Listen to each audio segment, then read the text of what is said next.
इसके दुष्परिणामों से भी हम बच नहीं पाए हैं। ग्लोबल वार्मिंग की चर्चा आचार्य जी ने की, लेकिन मेरा ये मानना है कि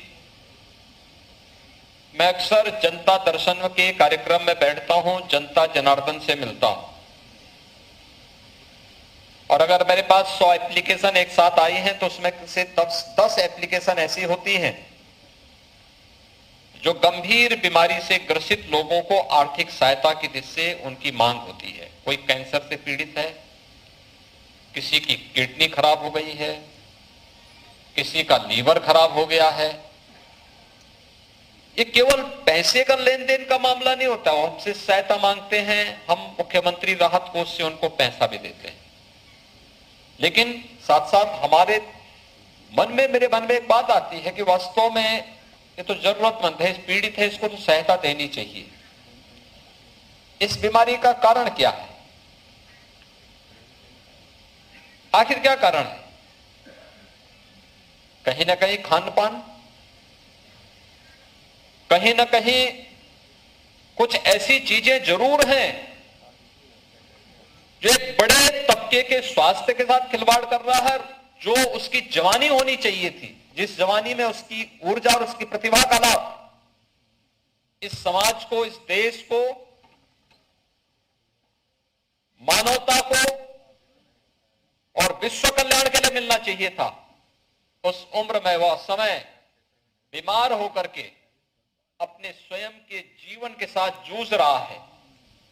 यह हम सब की चिंता का विषय होना चाहिए। और उसके पीछे कारण ये वही क्रांति है जिसने खाद्यान्न में आत्मनिर्भरता के लक्ष्य को प्राप्त तो किया, लेकिन साथ साथ इन तमाम बीमारियों को भी हम सबके साथ दिया है। तो उस समय हमारे सामने जो लक्ष्य था कि मां गंगा की अविरलता और निर्मलता को बचाए रखने के लिए गंगा के तटवर्ती क्षेत्रों में प्राकृतिक खेती करने, गंगा आधारित, गौ आधारित नर्सरी को आगे बढ़ा है और उसको प्रोत्साहन करने, औद्यानिक फसलों को वहां पे आगे बढ़ाने के लिए हम कार्य करेंगे। और गौ आधारित इस खेती के लिए हम लोगों ने प्रदेश के सभी 47 जनपदों को भी, इसके 27 जनपदों को भी इसके लिए चयन किया है, जिस पर प्रदेश सरकार ने लगभग 62,200 हेक्टेयर खेती को इसके लिए चिन्हित किया है और 1244 क्लस्टर इसके लिए हम लोग विकसित कर रहे हैं। National mission on natural farming अंतर्गत भी इसे भी हम प्राकृतिक खेती के साथ जोड़ेंगे।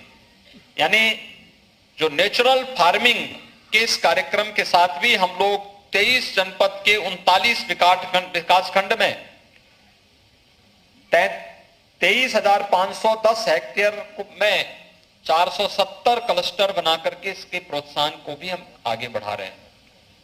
यानी मान के चलिए कि लगभग 1 लाख हेक्टेयर खेती में प्राकृतिक खेती के कार्यक्रम को प्रदेश सरकार तेजी के साथ आगे बढ़ाने के कार्यक्रम को जब आगे बढ़ा चुकी है, तो ये मान के चलिए कि आने वाले समय में इसके लिए सरकार क्या क्या करने जा रही है।